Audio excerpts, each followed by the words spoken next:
வணக்கம். செல்வகுமாரின் நீண்டகால வானிலை ஆய்வறிக்கை 2025 தற்பொழுது பெய்து கொண்டிருக்கக்கூடிய பெய்து முடிந்த குளிர்கால மழைப்பொழிவின் மீதம் இருக்கக்கூடிய நாட்கள் எப்படி இருக்கும்?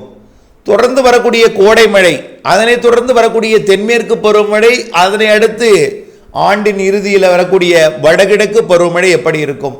ஒரு கண்ணோட்டம். பல்வேறு அறிக்கைகள் சமர்ப்பிக்கப்பட்டிருந்தாலும் பல்வேறு துல்லியம் கூட்டி மெருகேற்றப்பட்டு மேலும் ஒரு துல்லியத்துடன் கூடிய சிறு சிறு மாறுதலுடன் கூடிய வானிலை அறிக்கையாக இதை சமர்ப்பிக்கிறேன். 2025 ஜனவரி 26 ஞாயிற்றுக்கிழமை அதிகாலை பதிவு செய்யப்படும் ஆய்வறிக்கை. இனிய குடியரசு தினத்திலே உங்களை அனைவரையும் வணங்கி மடுகிறேன். வானிலை அறிக்கைக்குள் செல்வோம். தற்பொழுது வடகிழக்கு பருவமழை குளிர்கால மழை தொடர்ந்து கொண்டிருக்கிறது. தற்பொழுது நிலநடுக்கோட்டை இந்திய பெருங்கடலிலே வந்து கொண்டிருக்கூடிய காற்று சுழற்சி 29ஆம் தேதி இலங்கைக்கு மழைப்பொழிவை தொடக்கும். 29ஆம் தேதி மாலை இரவிலே கன்னியாகுமரியோட கிழக்கு பகுதி, திருநெல்வேலி மாவட்டத்தோட ராதாபுரம் பகுதி மற்றும் தூத்துக்குடி ராமநாதபுரம் மாவட்டத்தில் 29ஆம் தேதி மாலைக்கு பிறகு இரவு மழைப்பொழிவை தொடக்கும் என்று எதிர்பார்க்கப்படுகிறது.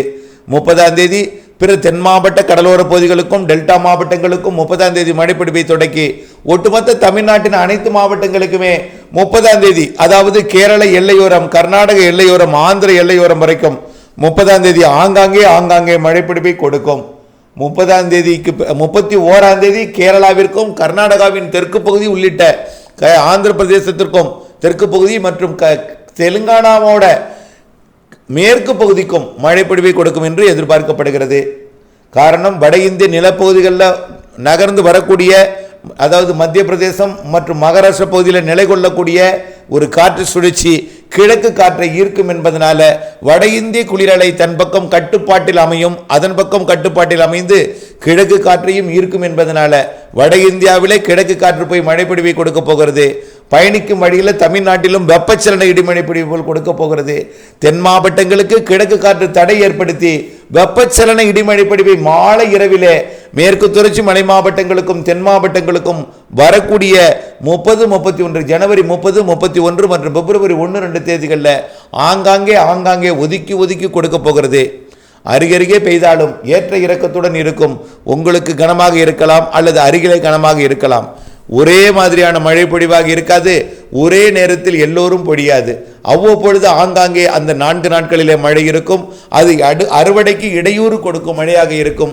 ஒரு சில இடங்களில் அறுவடைக்கு சற்று நீர் தேங்கும் மழையில் மழை இருக்கலாம். தென் மாவட்டங்களுக்கும் மேற்கு தொடர்ச்சி மலைக்கும் கேரளாவிற்கும் நல்ல மழைப்பொழிவு தெரிகிறது.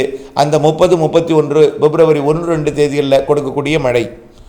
அடுத்தபடியாக பார்த்தீங்கன்னா பிப்ரவரி 7, 8, 9, 10ன்னு சொல்லிட்டு இருந்தோம் ஏற்கனவே. ஆனால் அதில் கொஞ்சம் சந்தேகம் இருந்தது. 10ஆம் தேதியை மையமாக வைத்து மழை அடுத்த சுற்று அமையும் என்று அறிவித்திருந்தோம். ஆனால் அது 8, 9, 10 தேதிகளில் ஒரு காற்று சுழற்சி டெல்டா மாவட்டங்களுக்கும் தென் மாவட்டங்களுக்கும் தூறல் நனைக்கும் மழைப்பொழிவை கொடுக்கலாம் என்று எதிர்பார்க்கப்படுகிறது. ஆக 30, 31 பிப்ரவரி 1, 2 தேதிக்கு பிறகு 3 குழப்பமான வானிலையை கொடுத்து 4, 5, 6, 7 ஆகிய 4 நாட்கள் இடைவெளி கொடுத்து 8, 9, 10 தேதிகளில் டெல்டா மாவட்டங்களுக்கும் தென் மாவட்டங்களுக்கும் மீண்டும் தூறல் நனைக்கும் மழைப்பொழிவை கொடுக்கும் என்று எதிர்பார்க்கப்படுகிறது. அது அறுவடைக்கு இடையூறு, உலர்த்துதலுக்கு இடையூறு போன்றவையெல்லாம் கொடுக்கும். ஆக அறுவடைக்கு இடைவெளி அறிந்து அறுவடை செய்திடுங்க. மேலும் இடைவெளி வானிலை அறிந்து விவசாயம் செய்திட வேண்டும். அடுத்தபடியாக பிப்ரவரி மாதம் 10 தேதி வாக்கில் ஒரு மழைப்பொழிவை கொடுத்துவிட்டு அதே மழைப்பொழிவு 13, 14 தேதிகளில் லேசான மழைப்பொழிவை மேலும் ஒரு காற்று சுழற்சி வந்து கொடுக்கலாம். அது ஒருவேளை கொடுக்காமல் தென் மாவட்டங்களுக்கு மட்டும் கூட கொடுத்துவிட்டு போகலாம். 10ஆம் தேதி வாக்கில் ஒரு நிகழ்வு இருக்கிறது. அதனைத் தொடர்ந்து 20ஆம் தேதி வாக்கிலே ஒரு நிகழ்வு இருக்கிறது. கண்டிப்பாக அதுவும் நல்ல மழைப்பொழிவை தரும். அதுவும் டெல்டா மாவட்டங்களுக்கும் தென் மாவட்டங்களுக்கும் தூறல் நனைக்கும் மழைப்பொழிவை கொடுப்பது உறுதி. அதே போல மார்ச் முதல் வாரத்தில் 1, 2, 3 தேதிகளில் இருக்கும் என்று எதிர்பார்க்கப்படுகிறது. நாம் ஏற்கனவே 10 நாட்களுக்கு ஒரு முறை மழை இருக்கும் என்று எதிர்பார்த்திருந்தோம். 30ஆம் தேதிக்கு பிறகு 10ஆம் தேதி, 10ஆம் தேதிக்கு பிறகு பிப்ரவரி 20, பிப்ரவரி 20க்கு பிறகு பிப்ரவரியில் 28 நாள் இருக்கிற என்பதனால மார்ச் 1, 2, 3 தேதிகளில் இருக்கும். ஆகவே இப்படி மார்ச் 21ஆம் தேதி சூரியனின் குத்துக்கதிர் நிலநடுக்கோட்டை இந்திய பெருங்கடலுக்கு வரும் என்பதனால வளிமண்டலம் தான் இடையூறு கொடுத்து கொண்டிருக்கிறது. இப்பொழுது வளிமண்டலம் கொடுத்த இடையூறு வட இந்திய குளிரலையை திசை மாற்றப் போகிற காரணத்தினால தான் 30, 31, 1, 2 தேதிகளில் மழை வரப்போகிறது. அதன் அடிப்படையில் வளிமண்டலம் சாதக அமைப்பை அமைக்கும் பொழுது மார்ச் மாதத்தில் மழை பொழிவை கொடுக்கும் காற்று சுழற்சிகள் தமிழ்நாட்டுக்கு இருக்கிறது. ஏப்ரல் மேல வலிமையான நிகழ்வு இருக்கிறது என்று ஏற்கனவே சொல்லி இருக்கிறோம். கண்டிப்பாக வங்கக்கடலிலே உருவாகக்கூடிய நிலநடுக்கோட்டு இந்திய பெருங்கடலிலே சுமத்ரா தீவு அருகே உருவாகக்கூடிய நிகழ்வுகள் தடை இருக்காது, ஒன்றன் பின் ஒன்றாக உருவாகி கொண்டே இருக்கும். அதாவது ஜாவா சுமத்ரா தீவு பகுதியை ஒட்டி நிகழ்வுகள் உருவாகி சுமத்ரா தீவை ஒட்டி வரக்கூடிய நிகழ்வு நிலநடுக்கோட்டு இந்திய பெருங்கடலில் பயணிக்கும் பொழுது கிழக்கு காற்றை ஈர்த்து தமிழ்நாட்டிலே மழைப்பொழிவை ஏற்படுத்தும் மார்ச்லையும். ஆக ஏப்ரல் மேல வலிமையான நிகழ்வு சற்று ஏறி வரும் என்று எதிர்பார்க்கப்படுகிறது. தற்பொழுது இருக்கக்கூடிய கடல் வெப்பம் மற்றும் கடல் நீரோட்டத்தை பார்க்கும் பொழுது மிக வேகமாக வலுவடைந்து வருகிறது கடல் நீரோட்டம்.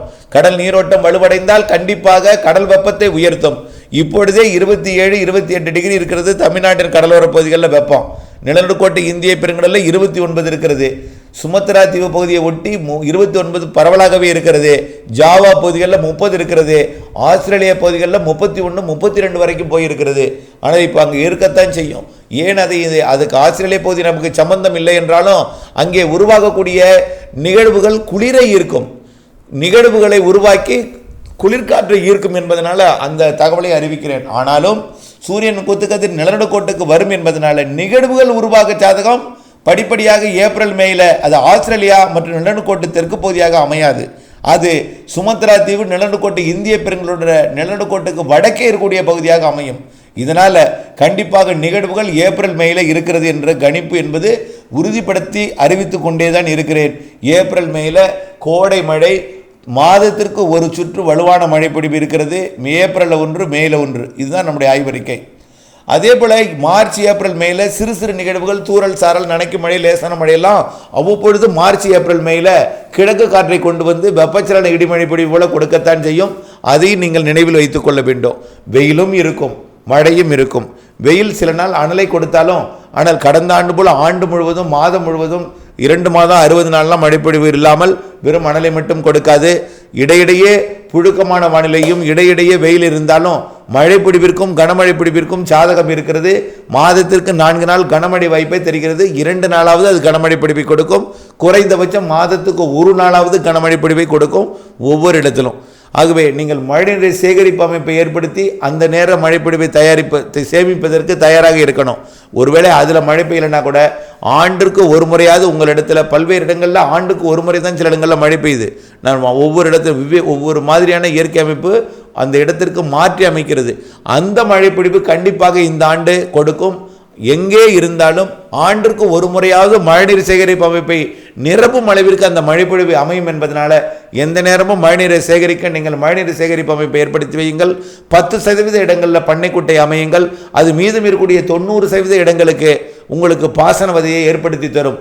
மழைநீர் கைவசம், அதாவது நீர் கையில் இருந்தால் கவலையின்றி விவசாயம் செய்யலாம், கைவசம் தண்ணீர் இருந்தால் கவலையின்றி விவசாயம் செய்யலான்னு நீண்ட காலமாக சொல்கிறேன். ஆகையினால 90% இடங்களுக்கு நீர் பாய்ச்ச 10% இடத்துல மழைநீர் சேகரிப்பு அமைத்து எப்பொழுதும் தயாராக இருங்கள். கண்டிப்பாக இந்த 2025 ஏதேனும் ஒரு நாளில் உங்களுக்கும், அதாவது தமிழ்நாட்டில் எந்த இடத்துல எப்போ பெய்யணும் சொல்லலாம்.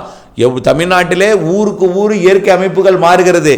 பல்வேறு இயற்கை அமைப்பு, மேற்கு தொடர்ச்சி மலையோட உயரம், குட்டை இடைவெளி, கிழக்கு தொடர்ச்சி மலையோட விட்டு விட்டு இருப்பது, தமிழக கடலோரம் வளைந்து நெளிந்து இருப்பது, காற்று நுழைவதற்கு காற்று தடைபடுவதற்கு சாதகம் அமைப்பு தமிழ்நாட்டிலே ஒவ்வொரு ஊருக்கும் வேறுபட்ட காரணியை ஏற்படுத்தும் என்பதனால ஒவ்வொரு இடத்திற்கும் வானிலை மாறுபடும். ஆனால் கண்டிப்பாக அதை அறிவிக்க முடியும்.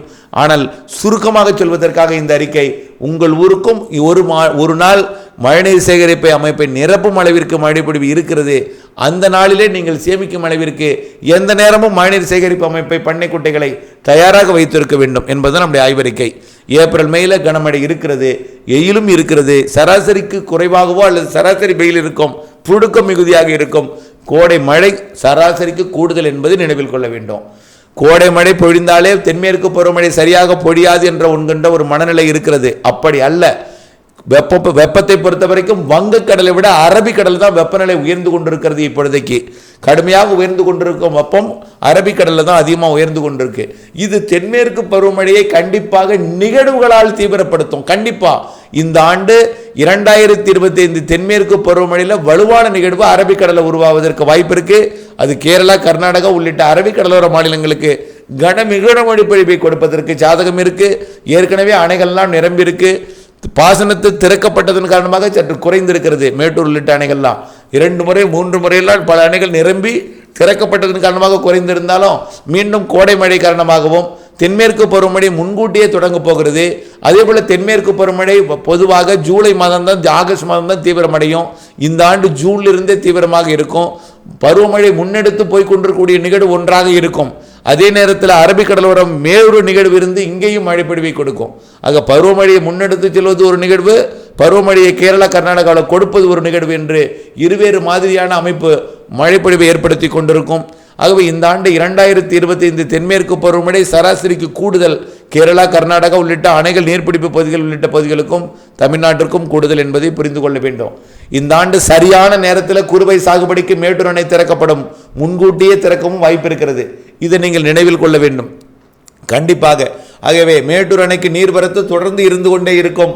கண்டிப்பாக அணை நிரம்பியே இருக்க வாய்ப்பு இருக்கிறது. ஆகஸ்ட், செப்டம்பர், அக்டோபர்லாம் வடகிழக்கு பருவமழை காலத்திலும் அது நிரம்பியே தான் இருக்கும் பல்வேறு அணைகள். ஆகவே வடகிழக்கு பருவமழை காலத்திலும் வடகிழக்கு பருவமழை அரபிக்கடல் வங்கக்கடல் நிகழ்வுகள் வலிமையாக இருக்கும். வலிமையான நிகழ்வு வலிமையான மழை தரும். இந்த ஆண்டும் கடலோர மாவட்டங்களுக்கு சராசரிக்கு மிகுதியான மழைப்பொழிவு தெரிகிறது. ஒரு சில மாவட்டங்களில் குறைவாக மழைப்பொழிவு இந்த ஆண்டு கொடுத்திருக்கிறது. ஆனால் அடுத்த ஆண்டு அப்படிப்பட்ட மழைப்பொழிவாக அமையாது. கடலோரம் கண்டிப்பாக சராசரிக்கு கூடுதல். உள்ளே சராசரி விவசாயத்துக்கு ஏற்ற மழை, பற்றாக்குறை மழை என்பது இந்த 2025 இருவேறு பருவமழைகளிலும் கோடை மழைப்பொழிவிலும் தெரியவில்லை. ஆகவே கண்டிப்பாக 2025 பற்றாக்குறை என்பது தெரியவில்லை.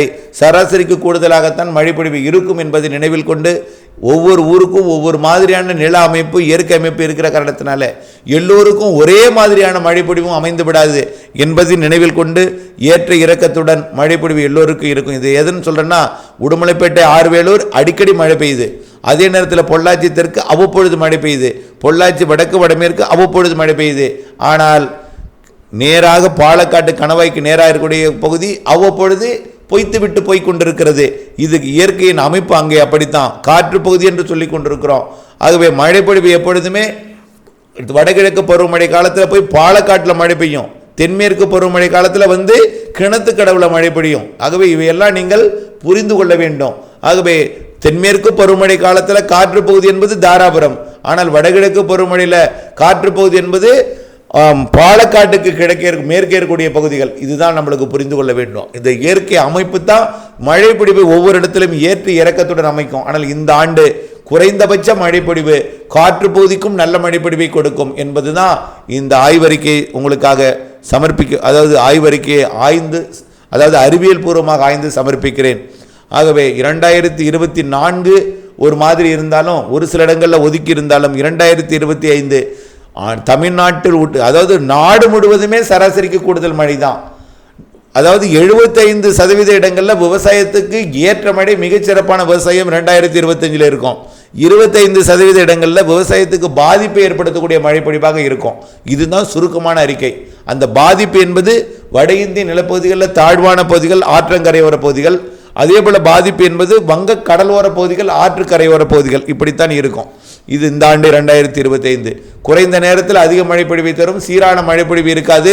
சீரான மழைப்பொழிவை நாம் பெற்று மழைப்பொழிவு தேவைக்கேற்ப நீரை பயன்படுத்த பண்ணை குட்டை மழைநீர் சேகரிப்பு அமைப்பை ஏற்படுத்தி கொள்ள வேண்டும். இயற்கையோடு இணைந்து வாழ வேண்டும், மரம் வளர்க்க வேண்டும்.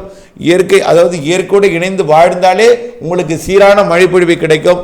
அது நாம் ஒட்டுமொத்த உலக சமுதாயம் எடுக்கக்கூடிய நடவடிக்கையாக இதை அமைத்தல் வேண்டும் என்று அவ்வப்பொழுது விழிப்புணர்வை ஏற்படுத்தி வருகிறேன். தொடர்ந்து வானிலை அப்டேட்ஸுடன் இணைந்திருந்து வானிலை அறிந்து பணி செய்திடவும், விவசாயத்திற்கு வானிலை மிக அடிப்படை என்பதை புரிந்து, அனைத்து பணிக்கும் வானிலை அடிப்படை என்பதை புரிந்து அப்டேட்ஸுடன் இணைந்திருக்கவும் கேட்டுக்கொள்கிறேன். நன்றி.